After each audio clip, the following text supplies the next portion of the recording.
Hey ninjas, welcome back. So you want to open an e-commerce store and make sure that it's going to be profitable and successful. So here are the 5 things you absolutely must know before you start an e-commerce store. And even if all you have is literally 10 minutes of your time, this information will help you to take your store literally from nowhere, from zero to multiple 6 figures.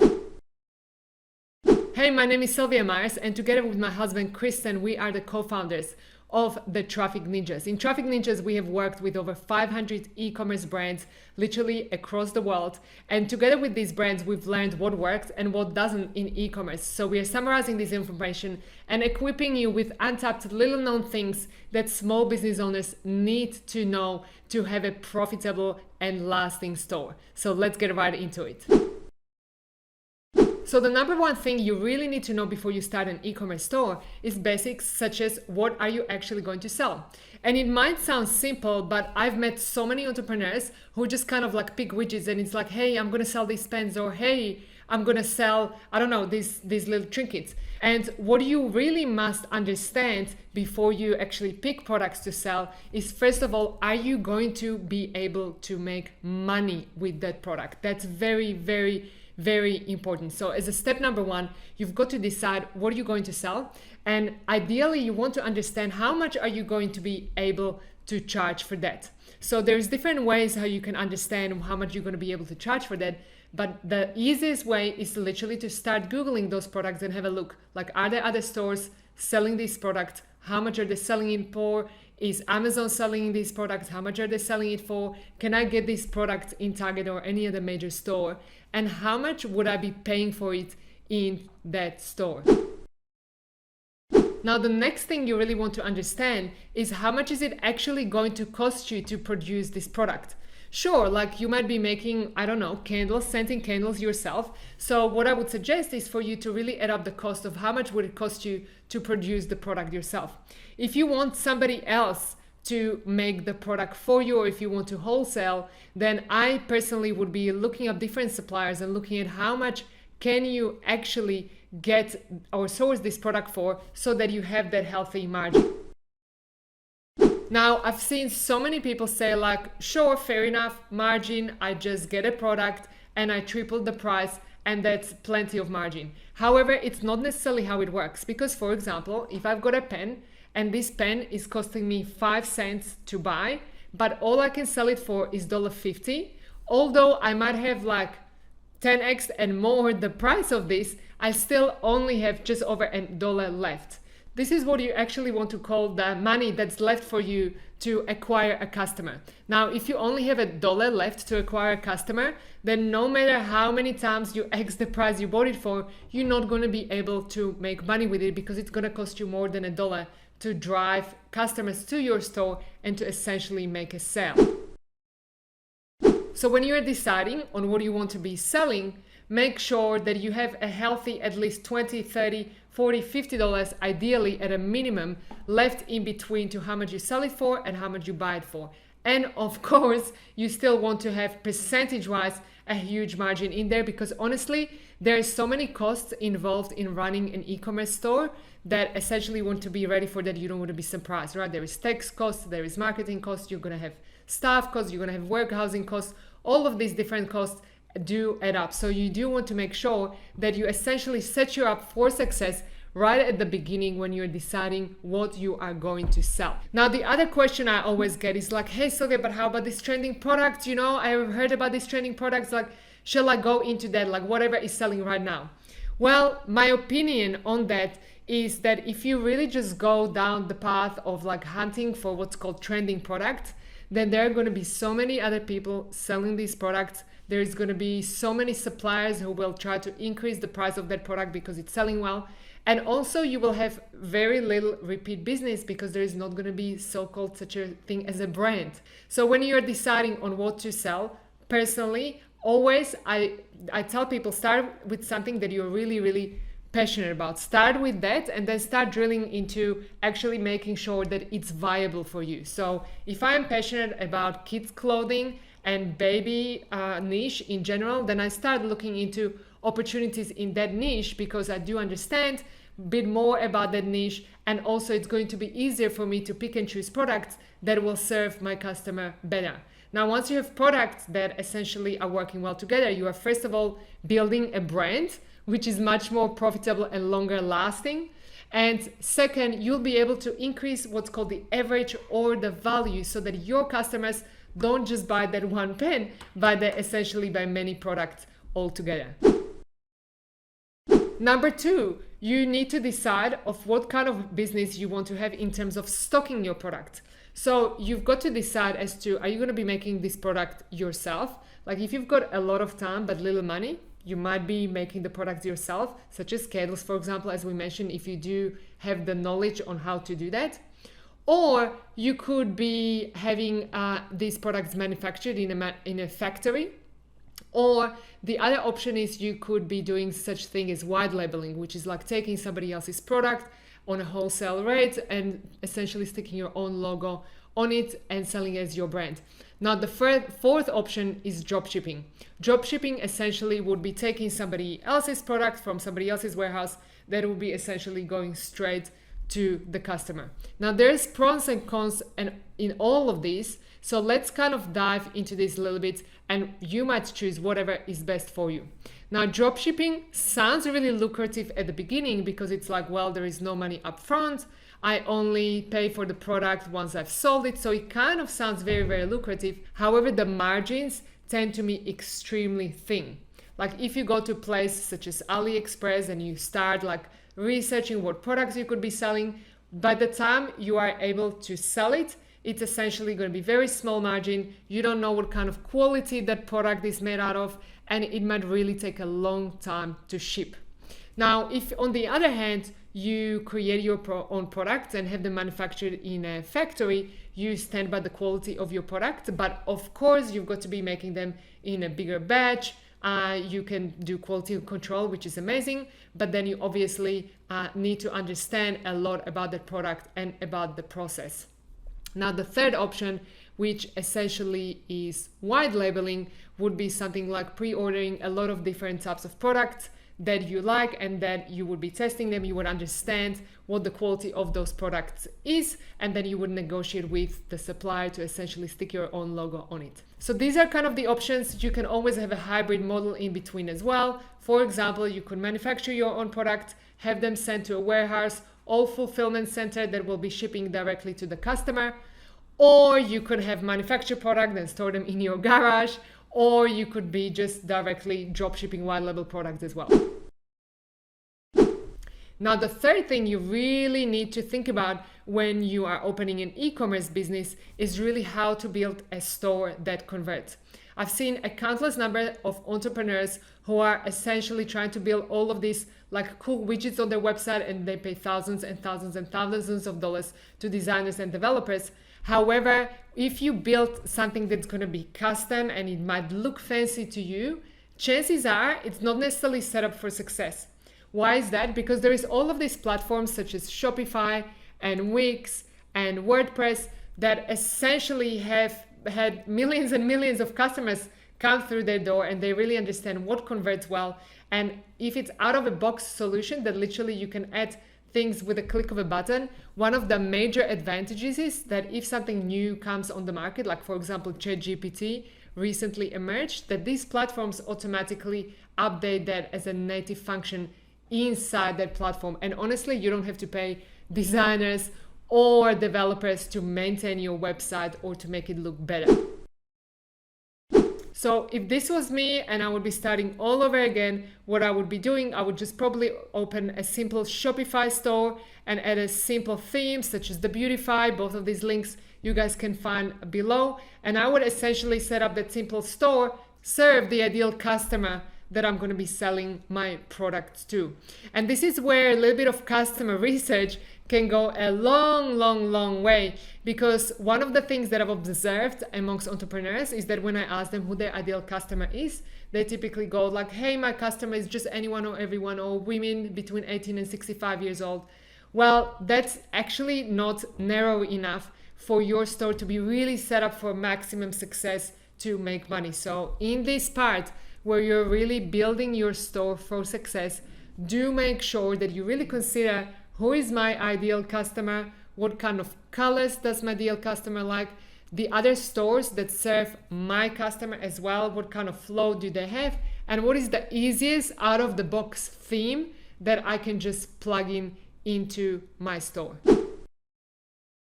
Now, the last thing you want to do in this stage when you really are building a store that's going to be selling is connecting some simple analytics to your store. Again, I've seen this countless of times. There are entrepreneurs who have like turned over multiple six figures, and when I ask them like, okay, let's scale this business, they don't even have analytics in place. Now, without analytics, guys, long term, you're going to be completely running blind. So what you want to make sure that you have in place is simple things like Google Analytics, Google Search Console, simple things like Hotjar that essentially is telling you how people move around your website. And at the end of this stage, you want to make sure that you have a step completed, which is called Submit Sitemap to Google. If you ever need to, we've got a simple video on that. Just follow the step by step. All right, step number 4, really important. Now we've got to understand what we are selling, we understand how we are stocking it, we understand how to build a store, and we've got a store set up. So it comes to the point where we market and sell your products. Now, marketing and selling your product is crucially important. And we've seen so many entrepreneurs open this amazing, beautiful store with this amazing product. And they're like, hey, Silvia, I've got traffic, but I don't actually have any sales. And when we start looking into that, we're like, do you actually have traffic, or do you just think you have traffic? So what we want you guys understand is that to make one sale, you essentially need roughly on average about 100 visitors who are your ideal customers or ideal potential customers to come to your store in order to make one sale. In other words, there is such term, it's called conversion rate. On average, a conversion rate in an e-commerce store is about 1 to 2% on average, okay? It doesn't mean you want to stay there. It doesn't mean you want to be average long term, but this is essentially your starting point, okay? So in order to get those 100 customers to your store, 100 visitors to your store every single day, so that you can essentially start making first 1 sale a day and then go to 2 sales a day and 3 sales a day, you've got to understand how to drive what's called traffic to your online store. It's not just naturally going to happen. I'm sorry to be the bearer of bad news, because if you just open your store and you just tell your friends about it and you just make like one post on Facebook or like TikTok and say, hey, I've got a new shop, unfortunately, guys, that's like an equivalent of having a brand new store in a basement in like level -2 behind a locked door. Nobody's gonna go there, unfortunately, okay? So you're gonna have to work more to get more visitors to your store. And this is where we talk about traffic. So essentially, traffic are your ideal customers who you want to attract to be coming to your store more and more and more and over and over and over.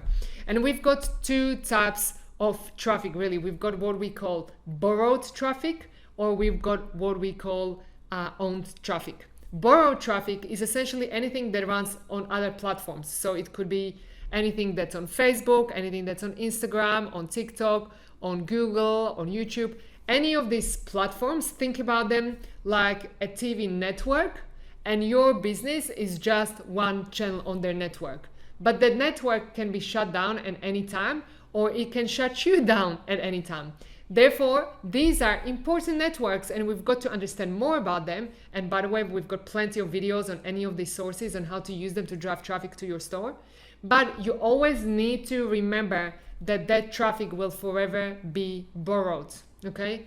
So you drive that borrowed traffic to your store, and the first thing you've got to do is turn that borrowed traffic into what we call owned traffic.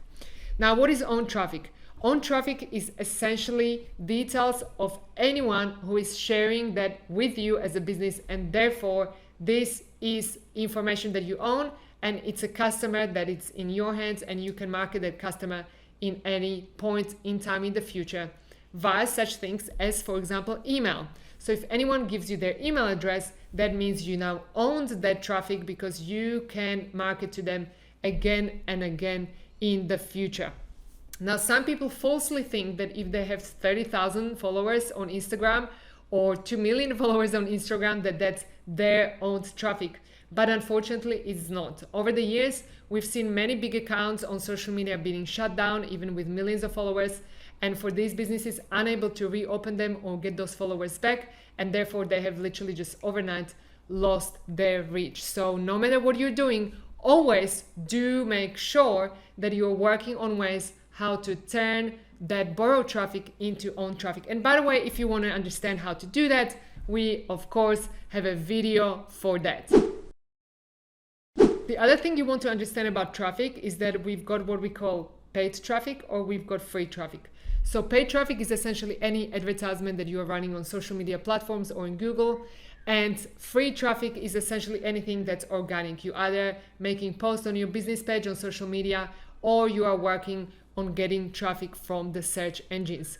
Now, recently, it's been really, really lucrative to get search traffic from search engines such as Google or Bing. And the reason for that being is because as the economy has been slowing down, people have not necessarily stopped buying stuff, but they're just thinking about it more, okay? And if they're thinking about it more, first thing they go to is Google and they start researching. So really make sure that you do understand what is the difference between essentially advertising or doing organic posts on social media and between getting traffic from Google, which tends to be hotter traffic that is more likely to convert to a sale.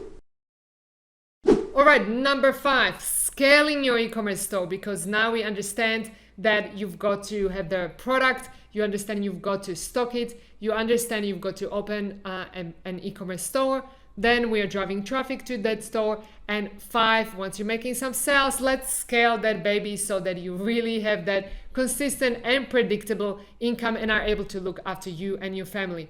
Now, scaling your store is really about understanding a little bit of that e-commerce math. It can be really, really simple. And there are some powerful examples that essentially you can use to grow your store from wherever you are to 7 figures a year. One of the really basic things you've got to understand is what's called average order value. Now, average order value is essentially the amount of money that customers tend to spend with you in one purchase. Why is that really important?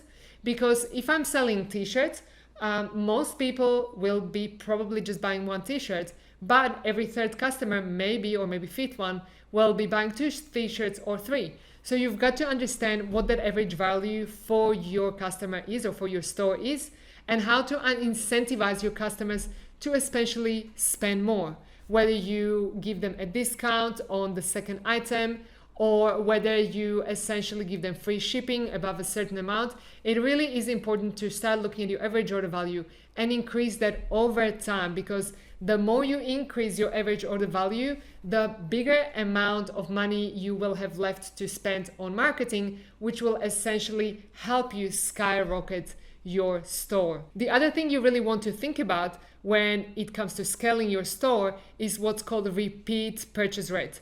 If you've done your fulfillment right and your customers are happy with your product, and you don't have just one product in your store, but you essentially have multiple products that serve your ideal customer, you will see that your customers will naturally want to come back. But they will not just come back just because they thought of it and just really come back. You again need to incentivize them to come back, whether it's sending them an email, telling them, like letting them know, like, hey, you bought these products with me before, like we've got this new special stuff that you might like.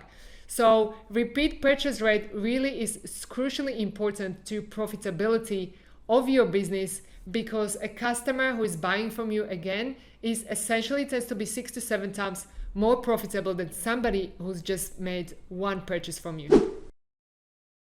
The last 2 things you've got to understand in order to be able to skyrocket and scale your store is what is your conversion rate. As I said, the average conversion rate you want to start with is kind of like 1 to 2%, but do not stop there. Really start looking as how can you incrementally over time just improve your store just a little bit and little bit and little bit. What are some other stores in your niche, in your industry? What is their flow? Really go to their stores, sign up to their newsletters, fill out their add to cart details, go through the checkout process, look at their products, click on the add to cart so that you really understand how does your store compare to theirs. And if you see something that works really well, start looking at how can you improve that. Because if you just increase that conversion rate, literally just like 0.1% here and there, 0.1%, 0.1%. And literally almost no time, your store can double in value. So last thing, what you want to understand is what is the cost of acquisition for your store, and that will help you skyrocket and scale your store. So cost of acquisition is essentially how much does it cost you to make a sale? How much does it cost you on Facebook or Google or on staff expenses or agency expenses to essentially get a customer and make that one sale? If you can continuously over time look at how you can decrease the cost of acquisition and increase conversion rate and average order value, that's going to give you an enormous amount of profitability, which will allow you to scale your store and really build your business as a solid brand. So there you go, 5 things you absolutely need to know before you start a profitable e-commerce business so that you can look after yourself and your family and have that steady income. If you haven't subscribed yet, make sure you hit the subscribe button, and also do comment below, was this helpful? What did you learn? What questions have you got? Because we obviously want to help and want to make sure that whatever information we put out there is going to help you be successful. So with that said, good luck with your store, and I can't wait to talk to you soon.